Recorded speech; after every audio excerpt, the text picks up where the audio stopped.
네, 여러분 안녕하세요. 뉴스입니다. 윤석열이 지난 8일 시작된 기록적 폭우로 인해서 비판 여론이 일자 또 한 번 개사과를 냈습니다. 윤석열은 정부청사에서 열린 오세훈, 한화진, 추경호, 이상민, 원희룡 등 각 부처 장관 및 대통령실 참모들과 함께 하천홍수 및 도심 침수 대책 회의를 열었습니다. 이 자리에서 윤석열은 지난 월요일부터 수도권에 아주 기록적인 집중호우로 국민께서 많은 피해를 입었다. 집중호우로 고립돼 소중한 생명을 잃은 안타까운 사고가 있었다. 다시 한번 희생자의 명복을 빌며 불편을 겪은 국민께 정부를 대표해서 죄송한 마음이다 라고 말했습니다. 윤석열의 입에서 죄송한 마음이다 라고 말한 것은 이번이 처음입니다. 그동안 전화 지시로 인해 야당과 국민들로부터 수많은 비판을 받아온 터라 어느 정도 자신의 잘못을 인정한 것으로도 볼 수 있습니다. 그러나 이 발언은 윤석열의 진심이 아니었나 봅니다.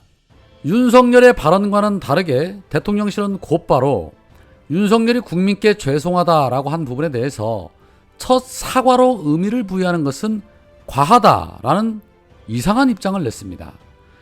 대통령실 핵심 관계자는 기자들과 만난 자리에서 대통령의 사과라고 생각하지 않는다.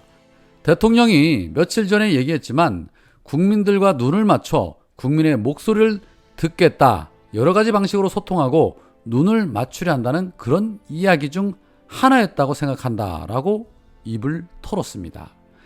이에 기자가 대통령이 정부를 대표해서 죄송하다고 사과한 게 아니라는 뜻이냐라는 추가 질의가 이어졌고 이에 화들짝 놀란 이 관계자는 첫 번째 사과라고 하니까 다시 생각해 봐야겠다 해서 그런 뜻으로 말한 것이라고 수습에 나섰습니다. 그러자 뭐가 죄송하다는 것이냐, 피해 사항을 미리 못 챙겨서 죄송하다는 것이냐, 목적어가 뭐냐라는 질문이 이어지자 국민의 안전을 지키는 것이 대통령의 가장 중요한 의무인 만큼 그런 일이 생기면 그런 미안한 마음을 갖는 게 자연스러운 거라고 생각한다라고 말했습니다.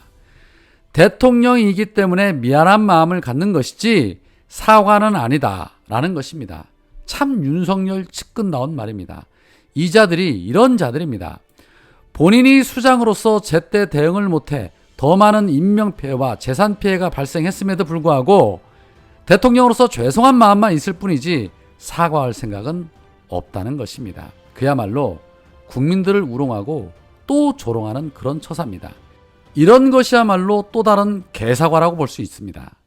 국민들에게 대가리 숙이는 게 그렇게 힘든 일일까요?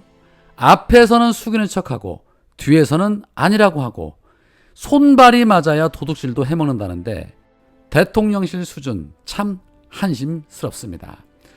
자, 한편 오늘 민주당에서 경찰국 설치에 앞장선 이상민 행안부 장관의 사퇴 촉구와 함께 탄핵 소추를 추진할 계획이다라고 밝혔습니다. 경찰 장악 저지 대책단장을 맡고 있는 서영교 의원은 국회 소통관에서 우선 경찰국을 설립하고 민주화 인사를 밀고 한 끈앞풀을 국장에 앉혔다는 게 일파만파하고 있고 입법조사처에 의뢰를 했더니 시행령을 통한 경찰국 설치가 잘못됐다고 하고 있다. 이 과정에 문제가 많다는 게 국민들에게 다 전달이 됐다.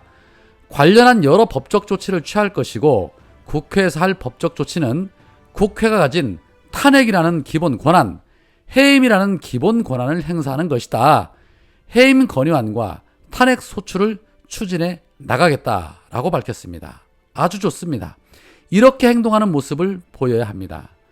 서영교 의원은 이어서 이상민의 탄핵 또는 해임의 사유로 최근의 수해와 이에 대한 정부의 대처를 꼽으면서 이 정부는 제대로 대처 못하는 무능함이 있고 관심도 없는 것 같다. 이런 사람들이 정권을 가졌어야 되겠느냐.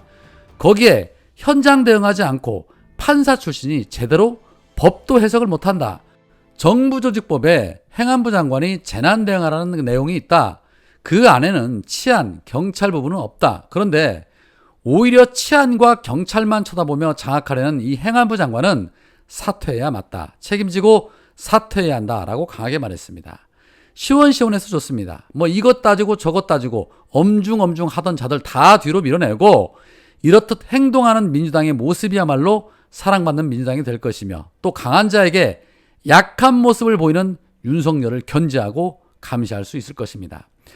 그런데 그럼에도 불구하고 윤석열은 민주당의 청문보고서 채택 불발에도 불구하고 또다시 윤희근 경찰청장에 대한 임명안을 채가했습니다. 윤석열에게는 국회는 안중에도 없고 인사청문회도 형식에 불과한 것입니다. 윤석열이 국회를 무시하고 곧바로 임명 강행한 인사 벌써 11명째입니다. 이쯤 되면 그야말로 막가자는 것이지요. 여론조사에서 인사가 잘못되었다고 말하는 국민이 가장 많은데도 불구하고 전혀 귀담아 들을 생각이 없는 윤석열입니다. 지금 윤석열은 세상 무서울 것 없을 겁니다.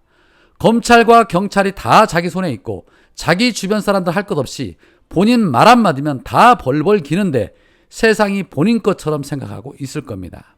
더 높이 올라가게끔 뽕 맞을 수 있는 데까지 그냥 맞게 내버려 둬야지 어떡하겠습니까? 그래야 떨어질 때 확실하게 떨어져서 다시는 회복이 불가능한 정도가 됩니다. 자, 한편 이재명 의원을 겨냥하면서 억지 의혹을 주장하며 허위사실을 유포했었던 장영하 변호사가 어제 경찰에 체포가 됐다는 소식이 있었습니다. 경찰의 조사가 있은 후 곧바로 구속영장이 청구가 될 것으로 예상이 됐지만 검찰은 장영하 변호사의 구속영장을 청구하지 않기로 했다고 합니다. 서울중앙지검은 장영하가 증거인멸과 도주 우려가 없다고 판단해서 구속영장을 불청구하기로 결정을 했습니다.